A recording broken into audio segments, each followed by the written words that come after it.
Good evening, ladies and gentlemen, and welcome to tonight's edition of Inside Pitch with me, Joe Mansolino, and my co-host slash producer, Mr. Brian Lehman. Brian, how are you doing today? I'm doing great, Joe. Thanks for asking. Of course, of course. This has been a great year so far with great playoff games going on. As a matter of fact, this has been one of those years that I think a lot of people look back on going, can you believe that series went the way it did? Kind of like, the other day the way the Braves and the Cardinals went. The Braves and the Cardinal, okay. Yeah, I mean, it's been really interesting, all the games that have been going on. Let's talk a little about them. The Dodgers and the Nationals are going into Game 5 tonight. Max Scherzer pitched a great game for the Nationals to win Game 4. I mean, he was just dominant. He was fun to watch. There was no way he was going to come out of that game. He pitched one heck of a game. I think one of the best pitchers in the league by far, definitely in the top 5. Max Scherzer is just awesome. But he tied that series up 2-2, and I don't think anybody saw that coming. Good point. As a matter of fact, it was a lot of fun to watch him out there pitching because, again, I'm like everybody else. I do like to see offense and whatnot, but I can appreciate a guy out there doing his job, pitching real well, and I don't mind a 1-0 game. To me, that's actually classic baseball. He was on fire. And the Dodgers tried and tried, but interestingly enough, in the postseason so far, the Dodgers have 7 home runs, and the Nationals only have 3, but it's, tied up 2-2 going into tonight's game. So, what are those home runs doing for you? Good point. What's funny is if you remember back earlier in the season, we were talking about the Nationals and how they were kind of struggling, and we both felt that maybe the Nationals would have been better served keeping Dusty Baker around. Oh, I really think they should. In fact, I think win or lose this series, they're not going to beat whoever they'll be playing against if they were to win the Dodger series. Watching the things that their manager Dave Martinez has done in these 4 games, I see why they struggled. I mean, he's just too many pitching changes, the wrong pitching changes, wrong lineups. I mean, he seems to be clueless out there. Well, he's driven by Dell, so to speak. In other words, if the computer runs everything, or so it appears. And I never have been a fan of just instant changes or whatnot. I get, all right, we're in the playoffs, but the thing is, if you got a really good pitcher, let him pitch. I mean, if he folds, okay, it can happen, but good grief, sticking a guy out there cold, not a good idea. Yeah, and I just don't understand what he was thinking when in Game 3 when he put in the pitcher who lost Game 1. I mean, the guy did a terrible job in Game 1. And so what does he do? He said, let's bring him in for Game 3 so he can give it up again. And that's exactly what happened. I mean, just crazy wrong decisions. Well, sometimes, a guy has plans for the offseason, and, you're starting to cut into my offseason a little bit here, guys. Well, who knows? But I don't think he'll be around no matter what. I mean, if they could fire Dusty Baker for getting them into the playoffs twice, I think he's going to be gone. I think he should be gone. I mean, he's just making terrible, terrible decisions. Good point. But, we'll see because very few people expected them, to go into a Game 5. I know I talked to a lot of Nationals people going into this series, being that I worked for them, the last team that I worked for. And they were saying, the Dodgers are going to sweep us. The Dodgers are going to sweep us. And, oh, no, they're not. I said, that's not going to happen. And it didn't happen. I think Game 5 is going to be a big game. Good point. It's funny because in some respects you just have to look at the players and say some of those guys are just out there doing it more on gut than. Yeah, and I was real happy for in Game 4 with Ryan Zimmerman hitting a home run and being able to do that at home in front of everybody, and that was a clutch hit, and it was good to see him step up and do what he's capable of doing, and you could see it made him feel good. I was real happy for him and for Max. And then, the starter for Game 5, they got Steven Strasburg, going against Walker Buehler. That's going to be a good game. I think the Dodgers are going to have a tough time. Good point. Now, question for you: are any of the guys in the major leagues now that were in the system when you were working for them? Yeah. Strasburg, Zimmerman, Rendon. Yeah, a lot of the team is still there.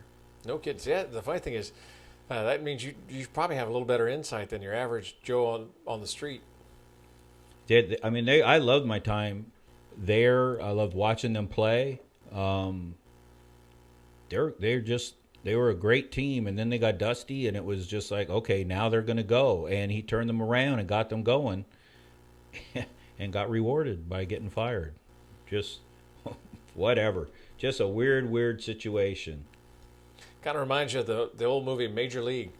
We're wanting to move the team, so you got to lose. Yeah. I mean, that's not what was going on, but it's still sometimes. No, but you wonder that was about a the football ownership. story in L.A. a long time ago. That's how the L.A. Rams became the St. Louis Rams for something exactly like that. Isn't that nuts? But now L.A. has them back. Yeah, it's crazy. I mean, people do crazy things when they own a team. But let's talk in the other National League playoff games. Also going to Game 5, St. Louis tied it up yesterday, made it 2-2 in their game with the Braves, and they won it. They won Game 4, 5-4. Molina tied it in the 8th and won it in the 10th on a sacrifice fly, and I'm great to see him do that. I mean, he's a dominant player. He's fun to watch back there behind the plate. Just a great arm, great thinking. He always knows what's going on. He's just a great player to see. I think he's a future Hall of Famer.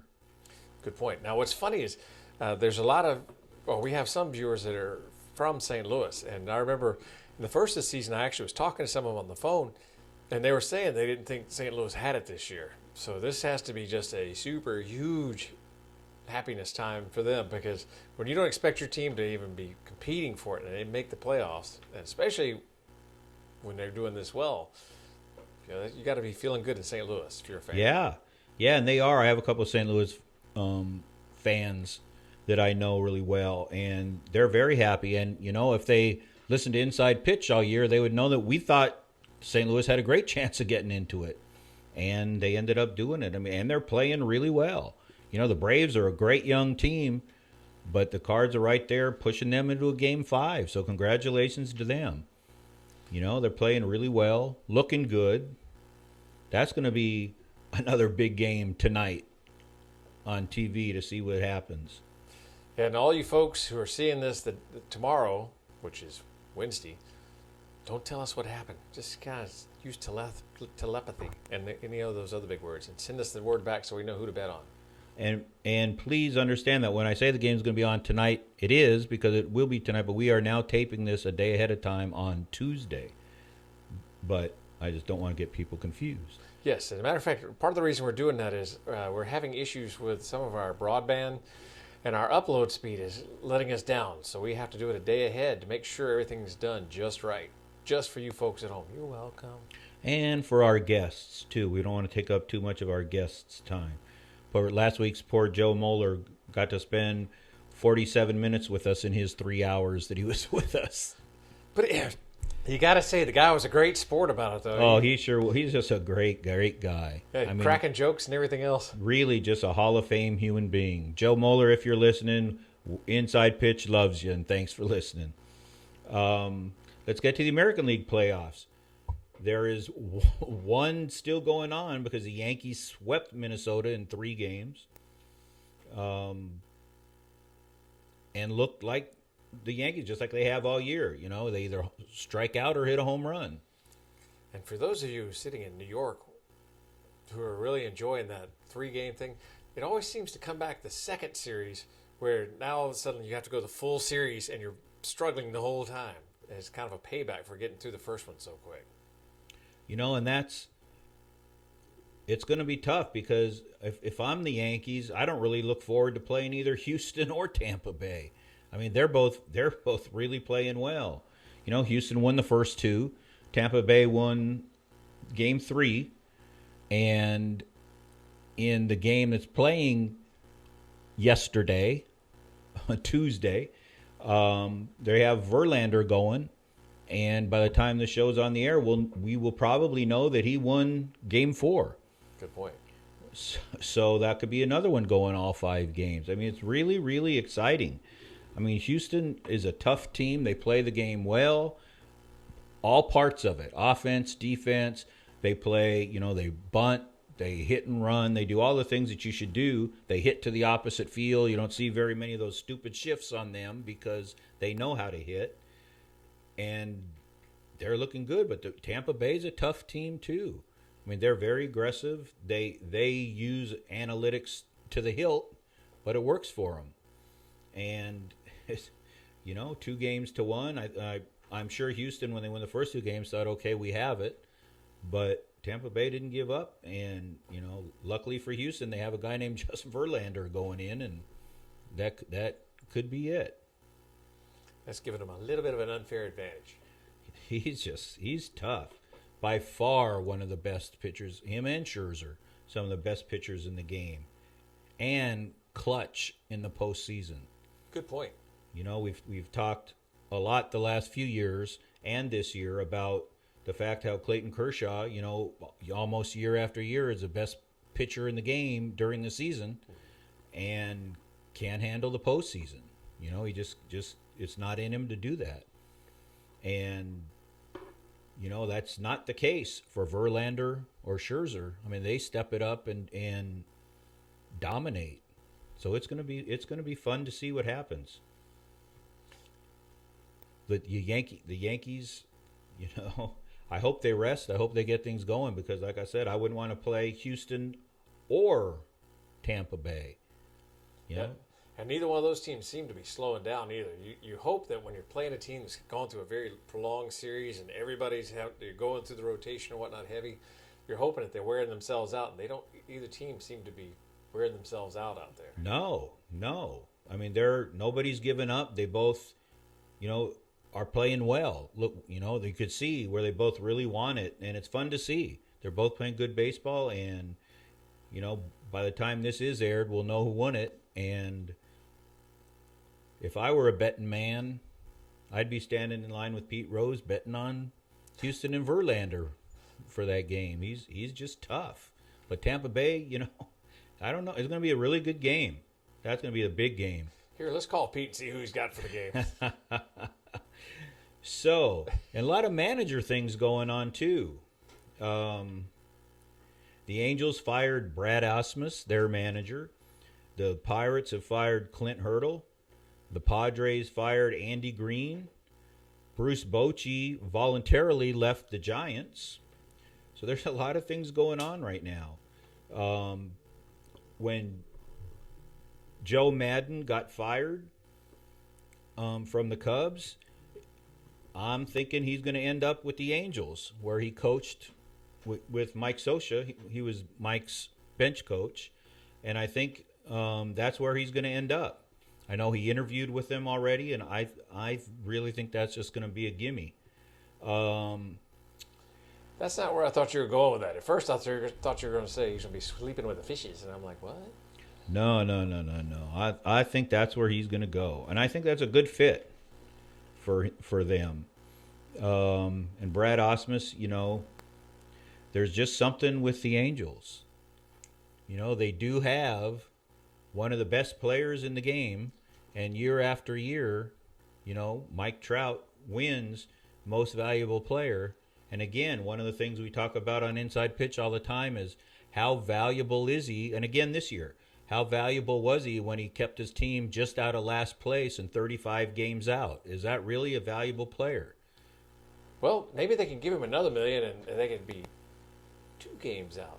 It's just, I really think baseball needs to go to 2 awards, a most valuable player and a player of the year. Because I think no doubt Trout would be the player of the year. But you can't say that he's the most valuable when his team is 35 games beyond, and we have probably a new listener, Ken Howell, who wants to say, what's with the Angels? They have Trout, they're great. Well, Trout, got them 35 games back, so he must have done a really good job. Mr. Howell. We appreciate that. Anyway, Remember to write in about that. It is myinsidepitch at gmail.com. send all your comments to myinsidepitch, all one word, at gmail.com. And remember, that was Joe that said that. Usually it's me that gets the bad remarks because, well, I know why. But that time was Joe. So, But I respect Mike Trout. I mean, he really is the best player in the game and the most valuable. You know, he's the player of the year. He is not the most valuable. yeah, I think there's a guy for the Yankees that might be fighting for that award. Like there's a couple guys out there. I think Houston has a couple players very easily ready to take that award. But, you know, we'll see. Anyway, let's go back to some more managers. Bruce Bochy did just leave the Giants. They mutually agreed to part ways. So he will no longer be with the Giants. The Phillies are an interesting situation. Gabe Kapler was their manager this year. You know, they spent the big dollars to get Bryce Harper, and that didn't quite work out for them. Again, they didn't make the playoffs. I think based on that, Gabe Kapler is going to be out. And I'm thinking that Baltimore's manager, Buck Showalter, is going to end up managing the Phillies next year. Wow. There's already relationships there with some of the Phillies staff. You know, when they were with the Orioles, they hired Buck over there. I can see that happening. Gabe Kapler out and Showalter being manager of the Phillies. But do you think it's a reflection on Kapler or more a reflection on some of the players he had on the team just kind of not showing up every day? You know, that's hard because all managers go through that. And I think a lot of the attitudes and players with not showing up every day, I think that's the manager's fault. You know, you have to find a way to motivate them, do things like that. I mean, and, you know, one of the best motivators in the game was Tommy Lasorda. I mean, he would make stories up, tell you stories, do whatever, but he could motivate the players. Lou Piniella could motivate the players. You know, there's some great guys out there who could really motivate them. And I don't think Gabe Kapler had it in him to be able to do that. Yeah, in my opinion, when the players aren't there every day, that's the manager's fault. You got to find something to tap into to get them to be there every day. They're making, I don't care if it's the 25th guy on the roster, you're making a lot of money. And you need to be there and you need to be ready to go. Well, some of those guys, I understand why they leave them where they are, but sometimes I think a trip to the AAA would suit some of them well, just to remind them that the world does not revolve around you. Because you see these guys out there, and you know they're like, I struck out, no big deal. Come on, guy. You know, it may not mean anything to you, but the guy in the 25th row up there, he paid his bucks to see you play, so why not try for him? And I don't think enough players realize that, you know, that old thing that everybody throws out there that the fans pay the salaries. They just don't realize how important the fans really are, you know, and you can tell in the fact that year after year after year, the fans aren't showing up anymore. You know, attendance is dwindling. I thought it was just people dressing up as empty seats. A lot more people are dressing up as empty seats. Yeah. You know, and a lot of it has to do with the big money that the players are making. You know, just when you're making ungodly amount of money that, you know, the normal people like us who have to go buy a ticket, or in a lot of cases, people have to save money to be able to go to a game so you can take, you know, your boy and girl with you to the game and eat there and get a souvenir, and you just spent probably over $200 just doing that. I mean, it's really crazy. And the players don't think about that enough, I don't think. But that's part of the attitude that fans have nowadays. You know, you're making big money and I pay too much to be here, so they're stopping. And like we've said before, I think analytics has gotten out of hand and fans aren't going anymore because baseball isn't baseball anymore.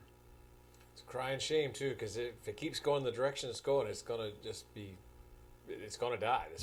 They're gonna take themselves out of business real quick. Yes. And it's sad, and they don't think so. They have the new TV commercials on now showing old time guys with new guys, and they're saying we play loud.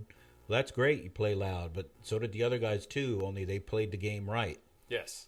And great commercial to try and make it look like the players are the same, but they're not, and fans aren't falling for that. But MLB, good try making them think that. The commercial probably works on 3 people. We're not one of them. So now, if you want to pay us big bucks, we'll be glad to come up there and help you at the home office, figure out what's going on, and help you rebuild the brand. We're here to help. Yes, we are. Yes, we are. Matter of fact, Cool Million, I will be there every day with bells on. I mean, literally, I will buy bells to put on my shoes. Sure, yeah. Joe's over here going, where does he get this crap?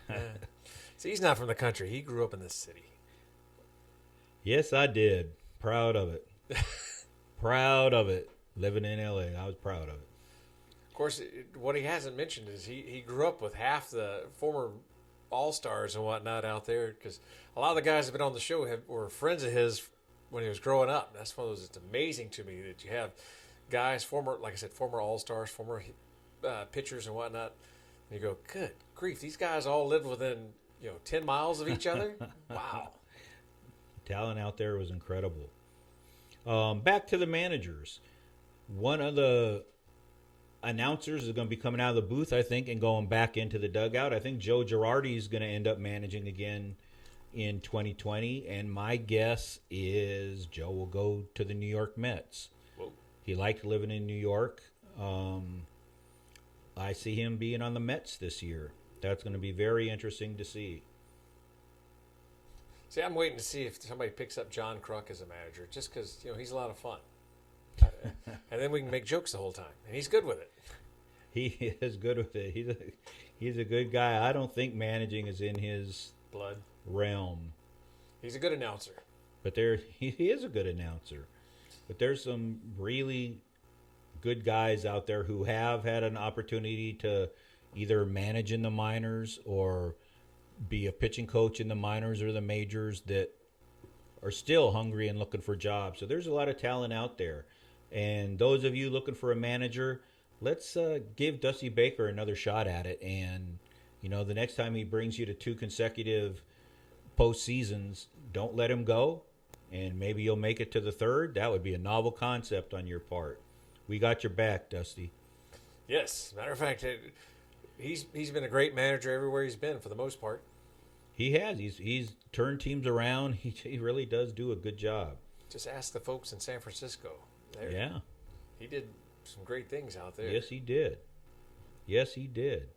But on that note, talking about New York and Joe Girardi getting there, we have a phone call today, and it is Mr. Yankee, it looks like. So let's get him on the phone. And with us on the phone is Mr. Yankee. Mr. Yankee, how are you doing today? Good. Very good. Good. What do you think of these playoffs and things going on? Sure, you can do a shout out. I'm going to shout out to Doctors Without Borders, Joe. Go for it. That's a great thing. Those doctors are great, man. They're not getting paid very much or none at all. And they go to these countries, and these third world countries, and they fix all these kids and everybody. Oh, my God, Joe. They're just great heroes. They are great heroes. They do a lot of the cleft palate surgeries for all the malnutrition kids. And, yeah, they do a great job. That's a great one. Thank you. You know what?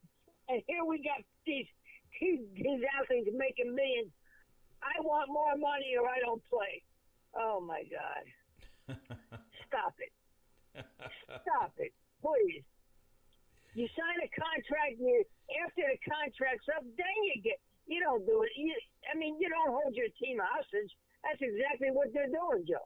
That's what some of them are doing, that's for sure. I'd like to do one more too, real quick. I want to shout out to all the coaches, not the head coaches, all the behind-the-scene coaches. they're the ones responsible for the players pitching, hitting, stealing bases, all that stuff. So you mean pitching These coaches, guys are- hitting coaches, Yeah. bench coaches, infield bullpen coaches, coaches. bullpen coaches. You have these guys on your show, and people don't realize how important they are. Right. They are so important. And you know what? Just like you had your guy on last week, Mueller. Yeah, Joe Mueller. Batting practice pitcher. Yeah. Well, that's what they used to do. But when we had on Mac McDermott, who pitched forever. Right. I'm sorry. Back with that. And you know what? Here's what. Joe Mueller brought up a very important thing. He became an advanced scout. Right. People think, oh, you just go out to the boondocks and look at players. No, the advanced scout goes and looks at the other teams. He's sure the does. one responsible for the when he comes back, for the pitchers making their thing, and you know, before analytics there was advanced scouts who did a better job. My opinion. I agree, and you know, Joe was very, very humble, but I really believe when I said that as he was the advanced scout for Miami, and then they won the World Series that year, I really believe that they couldn't have done that without the information he was giving them. I mean, talk about a knowledgeable person in a great role, filling something. I mean, he was great in that, and I truly believe that they won the World Series because of him and the information he was giving them. But I agree with you. You know, you hear about guys like that we've had on, like Mac McDermott and his, you know, constant batting practice pitching, and you know just what he did. He threw the strikes. He did what they wanted. I mean, they're at work every day, and you heard all the things that he did, and just a great value to the team. And then when we had Mr. Mark Cressy on, the bullpen coach for many, you know, over 20 years for the Dodgers, and when he went through his daily routine, I mean, halfway through his daily routine, I was ready to take a nap. And he does that stuff every day. I mean, he just works. And when I talked to him about being the most underrated, you know, coach in baseball, I think he was. I mean, he was just phenomenal. So you're right. There's a lot of those coaches out there that you don't hear anything about. And, you know, and even there's some guys that are like, they work for the organization as, you know, roving pitching instructors, roving infield instructors. Yeah. I mean, those guys do a great job. Yeah, batting instructor, roving batting instructor. Right. So that's a great one. People, they don't get the credit that they deserve. So thank you for bringing them up. Well, let's talk a little about what's going on. How do you like these playoffs? I know one team has swept the series so far. I forget who they were. Do you happen to know? Yeah. Some team back in New York. No. Hey, Joe, the original Baltimore Orioles. How's that? There you go. That's very true. Here's the thing, Joe. Minnesota I don't know what happened to them. 307 home runs, pitching looked good. Going in, they had to be motivated. I know they hadn't beaten the Yankees in 12 straight postseason, but that should motivate you. Right. They just dropped dead. They really did, and it looked like they were pulling the right strings and trying to do everything they could, but nothing seemed to work.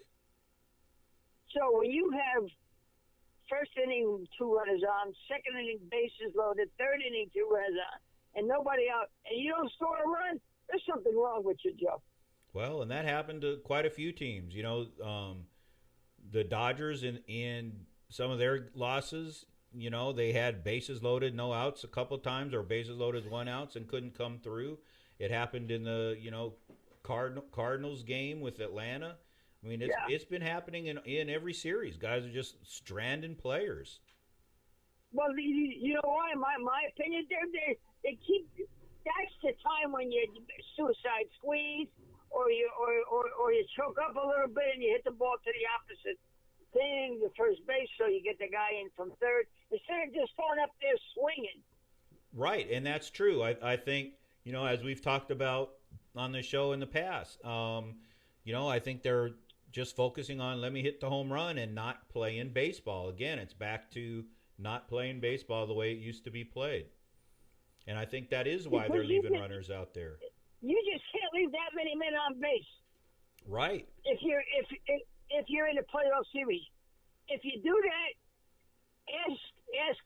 ask Minnesota, you're gonna lose. Yeah. You're gonna lose. Yeah. If you don't get clutch hitting, you are gonna lose. That's for sure. That's for sure. But I mean, come on, guys. That's you know what? Yeah, you can go analytics all the way. When you're in that field, the analytics is nothing. You're playing the game. When you're playing that game, you got to have the feel for the game, Joe. Not somebody writing numbers up in the press box. Very true. You're playing Very the true. game. You got to have the feel for the game. And I have to agree with you. But your Yankees, on the positive side, I mean, they swept. But it's again with the Yankees, it's a matter of either a home run or a strikeout. But I got to give them credit. They pitched pretty good against the supposedly home run champion of the world. They did. They did. If anyone going into that series, nobody thought the Yankees would have won because of pitching, but that did. Right. Their pitchers really stepped up this time. I mean, Severino, once he was gassed at the fourth. But, geez, Joe, if the Yankees don't have the best bullpen in baseball, who the hell does?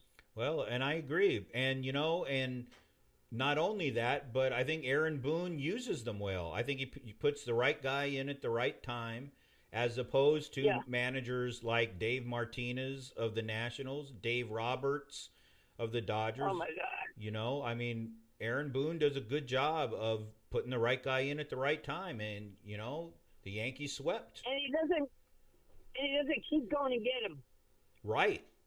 He lets a guy pitch for more than a batter or two, and I think he's done a great job. He let a lefty pitch against a lefty pitch against a righty. Right.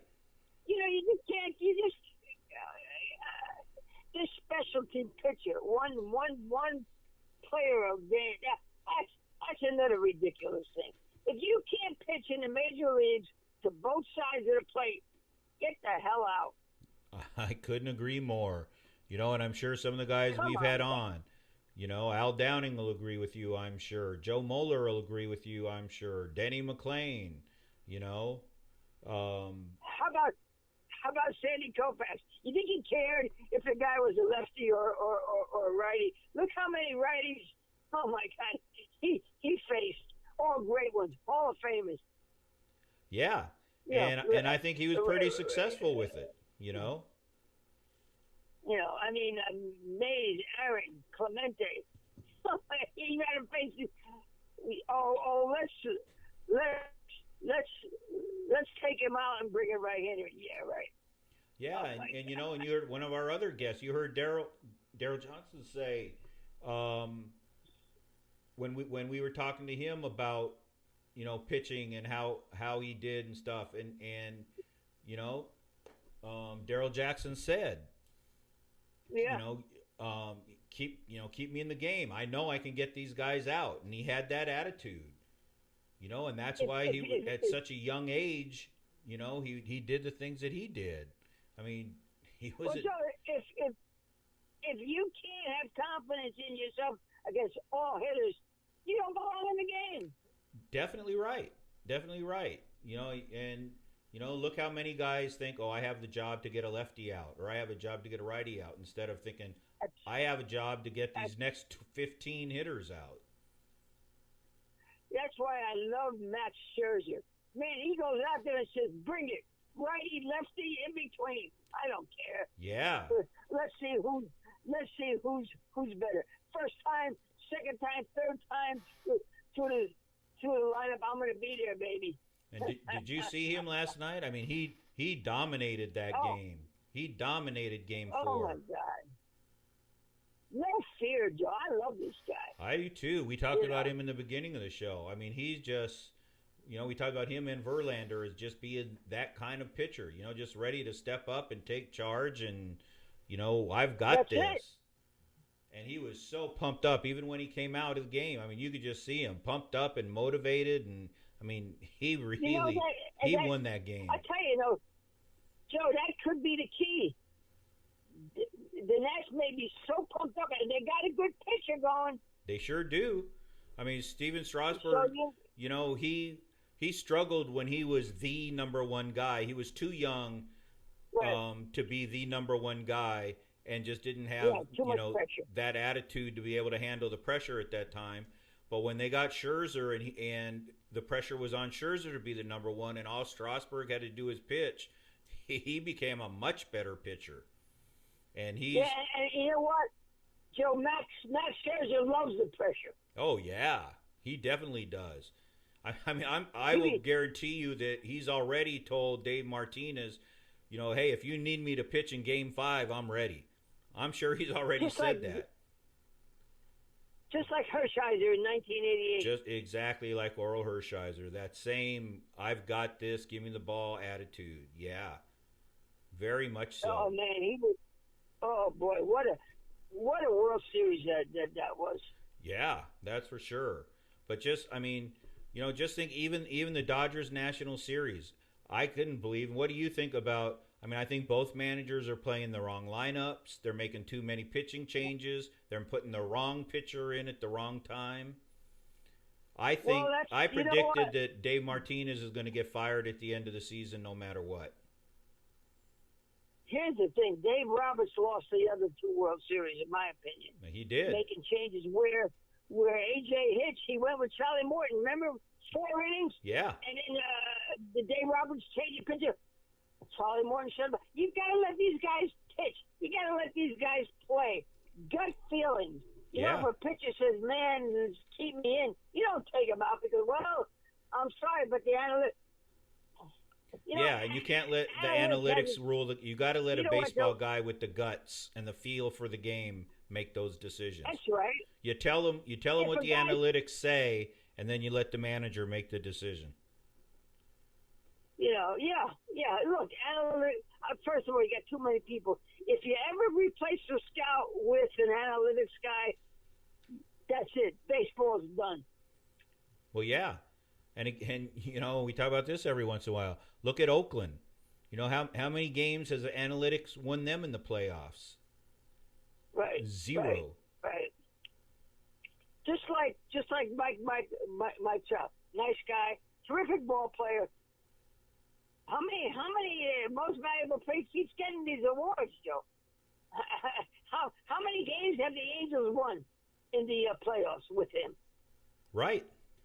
We talked about that a little earlier in the show. We had a listener, Ken Howell, talk about the Angels. And, they have Mike Trout as the best player in the game.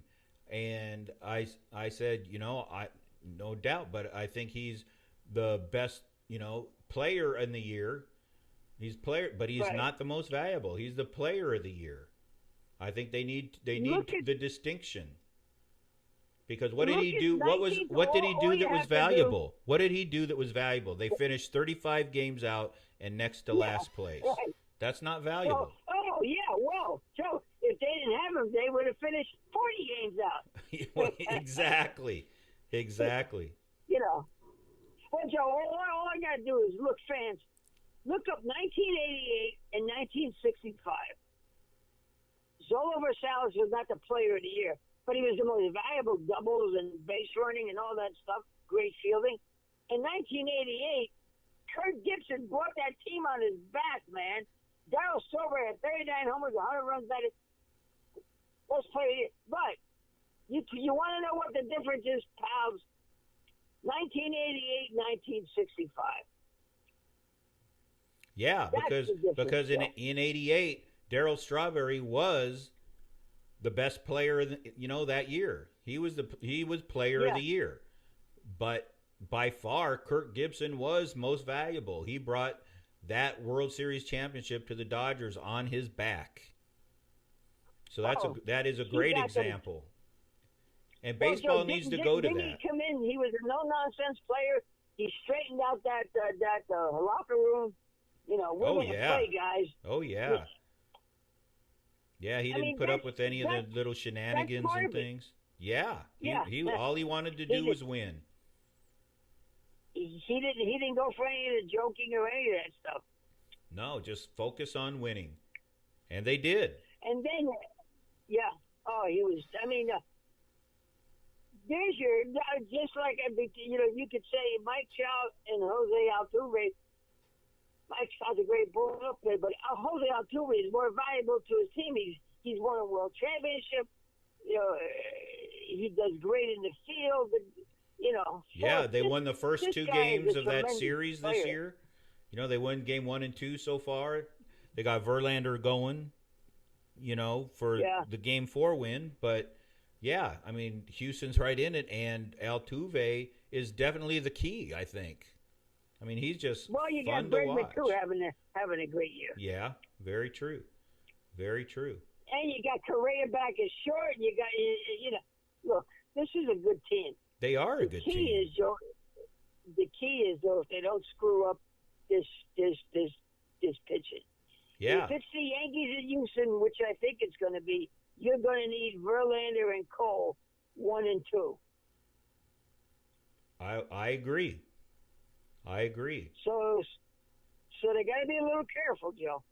But I mean, the argument that Inside Pitch makes and that you brought up, which again we agree with you, is there needs to be 2 awards: Player of the Year and Most Valuable of the Year. And baseball has to break it up because they look ridiculous when they give Mike Trout the Most Valuable Player award, and not to say that he wasn't the best player of the year, but he wasn't valuable. The team didn't do anything because of him. Valuable means you're valuable to your team, not to baseball. Right. I think these people say, well, he was more valuable to baseball. That don't even make sense.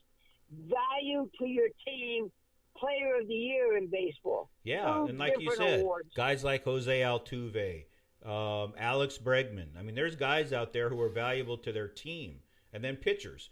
Right. Max Scherzer, Justin Verlander. Those guys are valuable to their team. Jose Molina. Look at those cards. He tied it in the 8th, won it in the 10th. I mean, he's amazing. And myself, I think DJ LeMahieu could win that MVP. He could. And the Yankees are helping him by winning. They swept it. I mean, and he played great. He's very impressive. He can play so many positions well. He made a great play at first base. He sure did. He sure did. I mean, he's not a first baseman. No, but he can. But he's a Gold Glove infielder. Period, Joe. He's one of those guys. He reminds me of Pete Rose. Put him anywhere and he's going to do a good job. Mickey Hatcher. Put him anywhere and he's going to do a good job. Who? Mickey Hatcher. Who was that? Oh yeah. Those kind of guys. I mean, they're very valuable to a team. And look at you. You go back to the Cubs and winning the World Series. Ben Zobrist.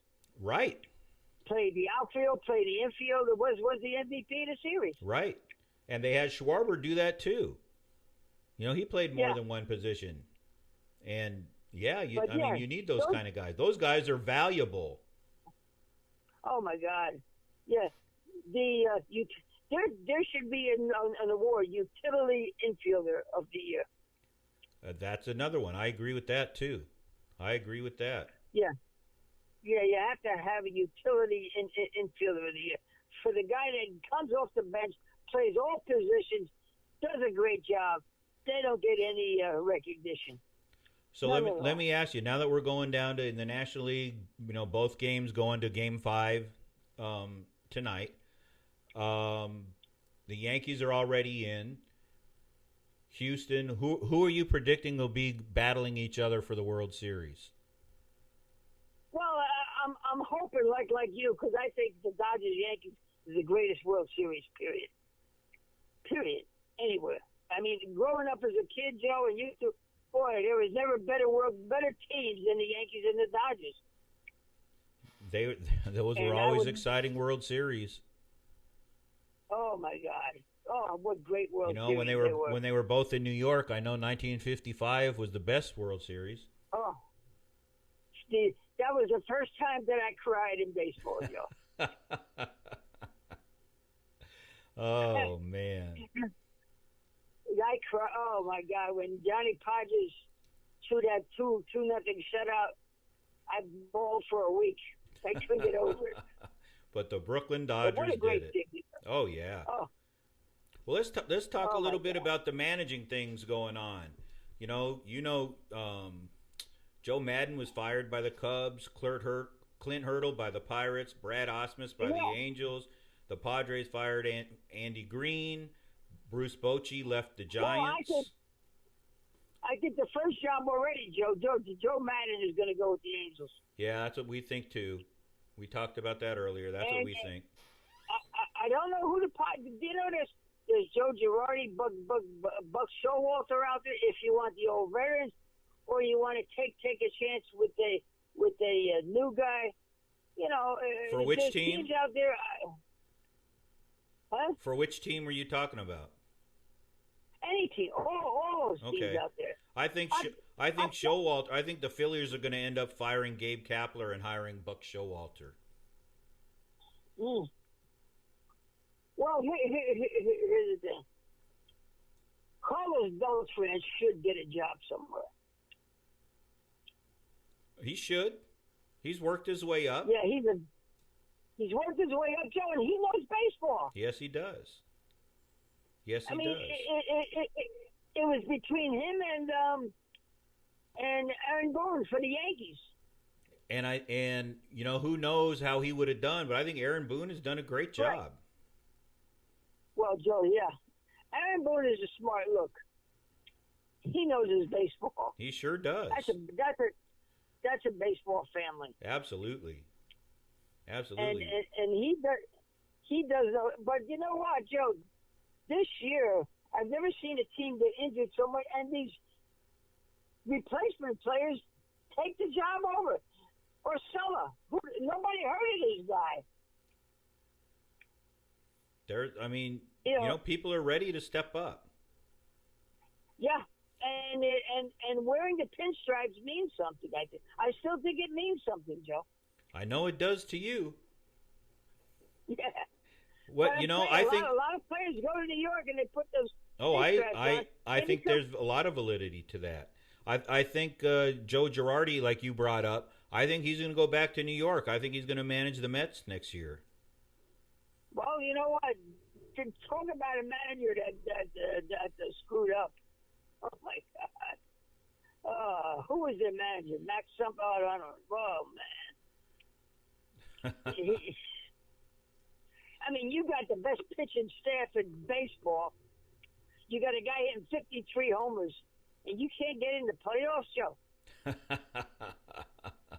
Yeah, well, I do. I see Girardi going back there. As you know, New York loved him. He loved being in New York. I think he's going to go to the Mets. He was a good manager, Joe. He was a good manager.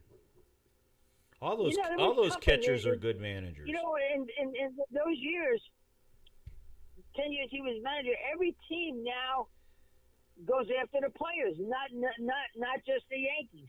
Because Right. all teams got money. Right. So they all go after the play. Or, you know, any team can sign. Look at San Diego. $330 million for Machado. Yeah. Hey, but you know, he did his job. He led them to the oh no, wait. Wow. No. I guess he didn't, No. huh? Look, Gee, just like Bryce Harper. wow. You mean Look, he didn't look. lead his team? Oh no. Oh, wow. Yeah, look. Oh, Mike Trout Mike either. Trout, 430 million. Mercado, 330 million. I mean, 300 million. Bryce Harper, 330 million. DJ LeMahieu, 24 million. Who got the better deal, Joe? Yeah. 34 million compared to those astronomical numbers. That's crazy. That's I crazy. mean, even analytics, how did they not go after this guy? How did the Padres not go get DJ LeMahieu? Yeah. The announcer. Well, because they don't put the focus on scouting anymore. I'm sure any scouts they had were telling them, don't let this guy get away, but that's art that they don't look for or care about anymore. And based on that, they're making those kind of bad decisions. Scouts are so important, Joe. I agree. So you can't hire. You're gonna tell me that you're gonna hire 20 analytic guys and start firing some of your scouts? That's asinine. It is. That's asinine, Joe. It is. I have to agree with that. I mean, scouts were really what it was all about. But that's so. Scouting, right? Do you think Girardi will go to the Mets? I mean, that's what they're saying. Are they saying that? I think. I thought Inside Pitch broke that. I think they need somebody like him, Joe. I do too. I think he's a great fit. He's a no-nonsense guy that knows baseball. Yeah, I think he's a great fit. Because let's face it, there's something wrong with the Mets, Joe, if they can't win. I agree with you. With that team that they have, yeah, they should be winning. You got a guy, I agree. a rookie hitting 53 home runs. Yeah, leading the league. Yeah. Oh my God, history! He made history. He made history, and not only to be now the most home runs by a rookie, but that rookie led the whole league in home runs. Yeah. Yeah, I think Girardi steps in there, and they could instantaneously be, one of the teams in the playoffs next year. I mean, the base is there, and they just need that leadership. And I think he's a perfect fit. Between their general manager and their manager, they had that run in with each other. You can't have that stuff, Joe. Right. Right. Look, people. Analytics has its place, but let's not get carried away with replacing scouts or your manager's gut with analytics.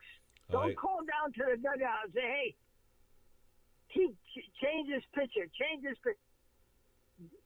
The manager should say, no, I like this guy, I'm going to let him finish. Very true. Very true. I mean, look, Joe, do you think Billy Martin would ever allow? He used to get mad when Steinbrenner used to call up, and he would hang up the phone. He was one of a kind. He was one of a kind. Oh, he was a great manager. He knew baseball, Joe. He sure That's did. the kind of guy to be. He sure did. Every team he ever managed won. Yeah, that's definite. Well, Mr. Yankee, we're out of time. We got a couple other things we got to do. I want to thank you very much for the phone call, and as always, sharing your super knowledge of the game. And good luck to you this week. I hope the Yankees do well, and keep in touch. And we'll have you on again soon. Thank you, sir. All right. Thank you very much. Take care.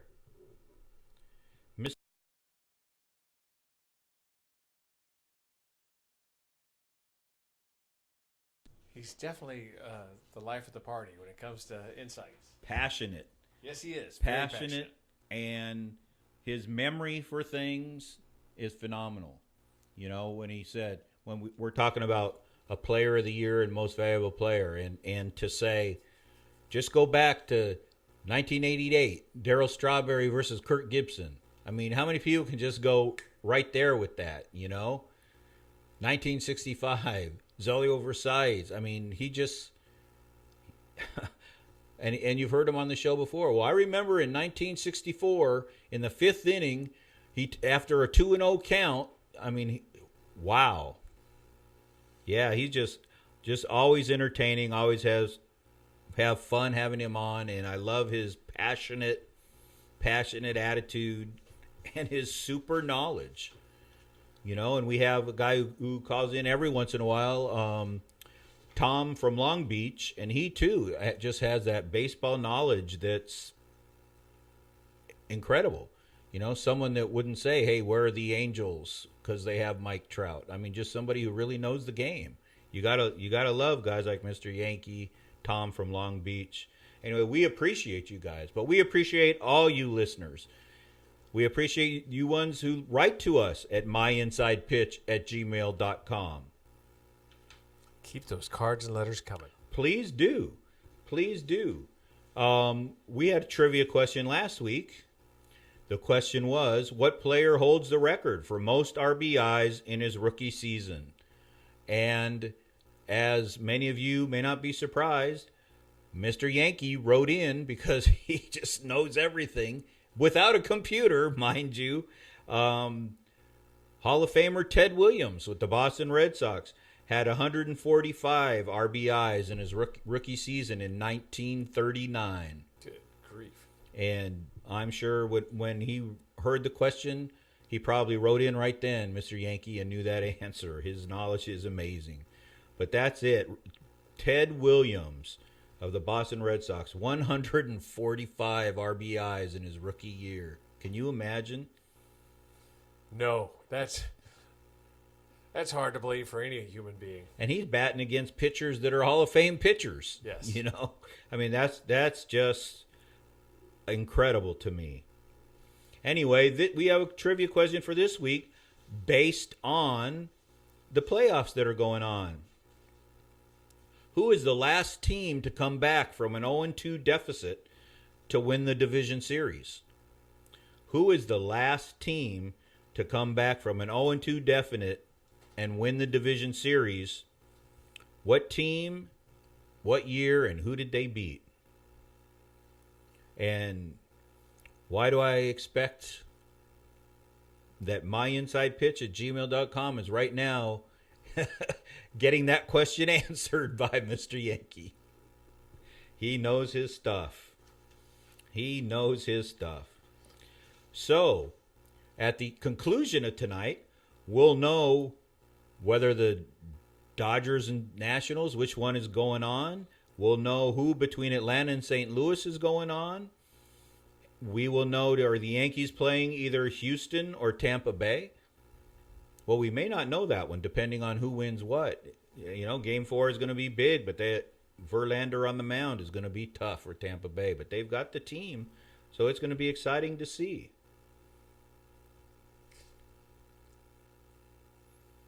I'm hoping that it's going to be just exciting. I mean, I would like to see them all go 5 games. I think that's what baseball needs. But who knows? I mean, both divisions in the National League did it, and we'll see what happens. But I think, when we're listening to this, we will know what Verlander did, but I'm expecting that he's going to close it out. But like I said, Tampa Bay's tough. Well, see, the point you make about it, it's good for the game. It really is good for the game because they do need the competition. Because what happens is all these guys, all these fans sitting at home, the marginalized fans, some of them will actually come back and say, well, that was pretty good.